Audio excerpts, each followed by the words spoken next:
नमस्कार। आइए सुनते हैं लेखिका सुधा दुबे द्वारा लिखी हुई कहानी जीवन मृग तृष्णा। तो आइए कहानी शुरू करते हैं।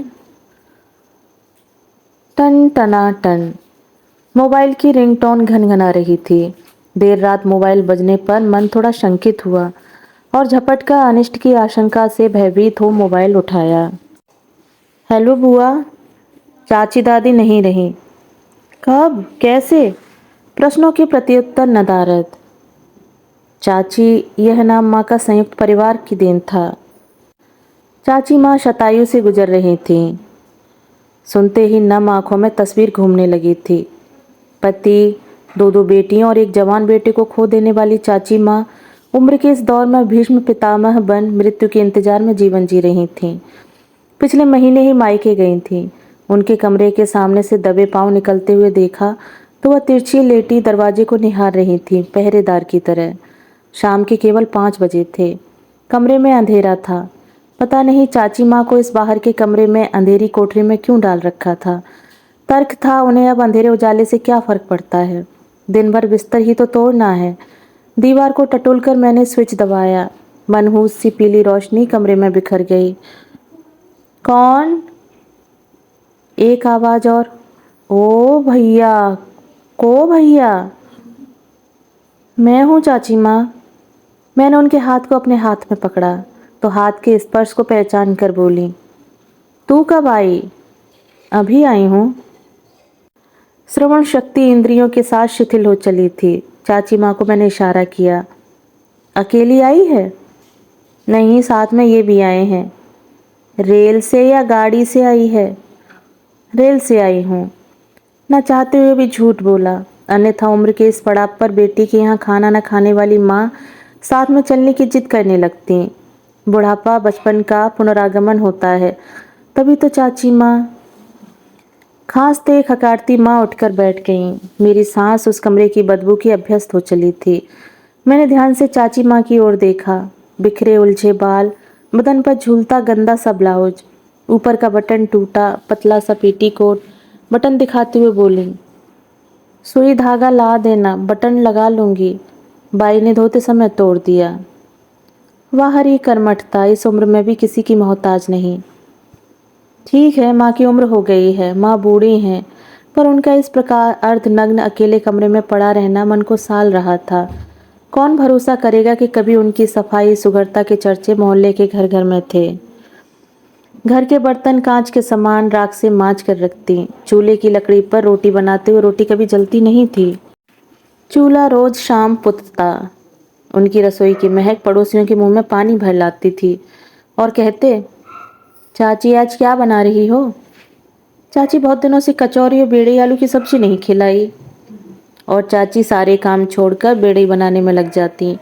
सिलबट्टे से दाल पीसी जाती, मिक्सी में पिसी दाल में वह स्वाद कहाँ।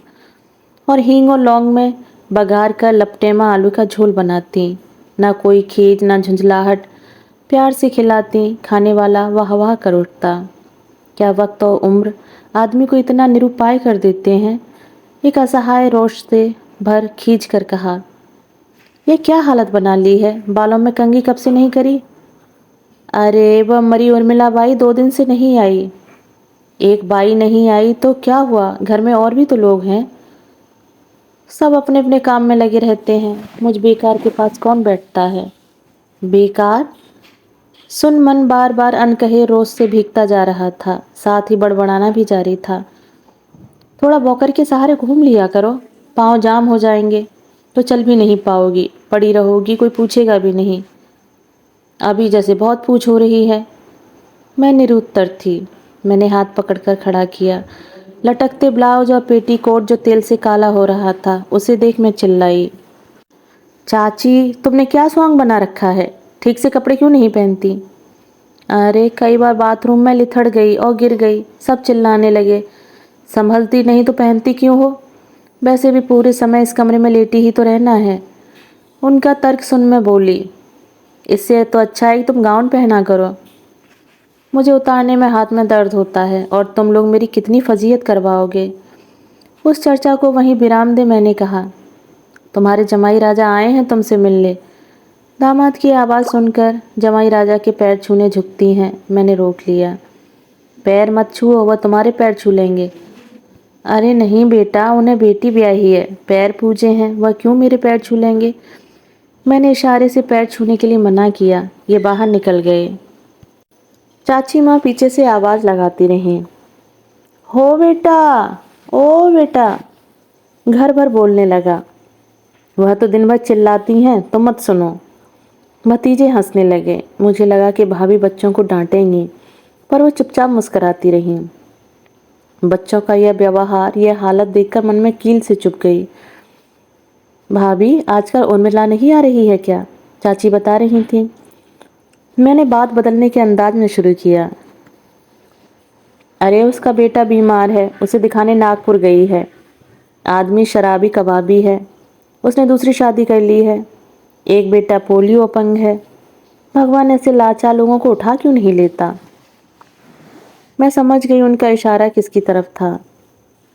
मृत्यु पर किसी का बस नहीं होता। अगर माँ का होता तो क्या वह अब तक जीवित रहती? बार बार हमसे कहती, भगवान मुझे भूल गया है, उठाता क्यों नहीं है। जाते समय कहती, मुझे कहीं छोड़ आओ। मैं कहती, भरा पूरा परिवार है, तुम कहाँ आओगी, यहीं रहो। भाभी कहती, हमसे नहीं होता यह सब, हम भी बूढ़े हो रहे हैं। भगवान इतनी लंबी आयु किसी को ना दे। उस समय जुग जुग जियो का आशीर्वाद खलने लगता। मन एक बार फिर संयत करते हुए मैंने कहा, दिन भर के लिए एक आया रख लो। रख तो लेंगे, पर बहुत पैसे मांगती है। नहला धुलाकर कपड़े भर धोती है, वह भी काले पीले, उसके भी 3,000 मांगती है। इतना पैसा किसके पास है। मन तो हुआ कह दूं, पैसे मैं दे दूंगी, पर भाई की बात याद आ गई कि वह बहुत बिस्तर गंदा करती हैं, उसे ज़्यादा मत खिलाया करो। माँ का इतना ही ख्याल है तो 2-4 महीने अपने पास रख लो। पर तुम्हारे पास तो नौकरी का बहाना है, सब अपने अपने काम में मशगूल हैं, उम्र का तकाजा है। कर्मठ माँ इस उम्र में आकर बेकार हो गई। शतायु का वरदान क्यों देते हैं लोग, मन में प्रश्न उठता। लौटते समय मन बेहद उदास था। मैं चाची माँ के लिए कुछ नहीं कर सकी। रह रहकर आंखों के सामने माँ का अंधेरा मैला कुचला बिस्तर, अस्त व्यस्त कपड़े, रूखे सूखे बाल और झुर्रियों वाला चेहरा घूमता रहा। मैंने इनसे कहा, जब भी वहाँ से लौटती हूँ मन दुखी हो जाता है। कहने लगे, जाने दो, उनकी ऐसे ही गुजरेगी, बुढ़ापा है, वे फालतू हैं, सब काम में लगे रहते हैं। फालतू बेकार सुनकर मन में फिर कुछ सरका। मेरे मन में एक बात आई है, कह दूं क्या? हम माँ को अपने यहाँ नहीं ला सकते। क्यों नहीं ला सकते? जरूर ला सकते हैं, पर रखोगी कहाँ? उनके लिए एक अलग कमरा चाहिए। वह दिन भर अकेली कैसे रहेंगी? तुम छुट्टी ले लो। ना भाई ना, बोर्ड के एग्ज़ाम, परीक्षा की ड्यूटी, मुझे छुट्टी कहाँ से मिलेगी? कौन देगा इतनी लंबी छुट्टी? तो फिर रिटायरमेंट ले लो, आखिर नौकरी माँ से बड़ी तो नहीं है। वहाँ तो भाई के कहने पर डॉक्टर घर आ जाते हैं, पर यहाँ पर डॉक्टरों की यहाँ लंबी लाइन लगी रहती है। ठीक है माँ, जहाँ है वहीं ठीक है। भैया भाभी उन्हें जैसे भी रखें, मैं क्यों उनसे बुराई लूँ? मेरे किस काम की? नहीं, आखिर माँ है, ख्याल आता है माँ, वह भी किस काम की? क्या माँ सचमुच बेकार हो गई? हम भी एक दिन बेकार होंगे। जुग जुग जियो, नहीं एक जुग भी लंबा है। हाय यह जीवन मृग तृष्णा। आखिर भगवान को चाची माँ की याद आ गई। वे पंच तत्व में विलीन हो गईं। दोस्तों, अभी आप सुन रहे थे सुधा दुबे द्वारा लिखी हुई कहानी जीवन मृग तृष्णा। कहानी सुनने के लिए धन्यवाद।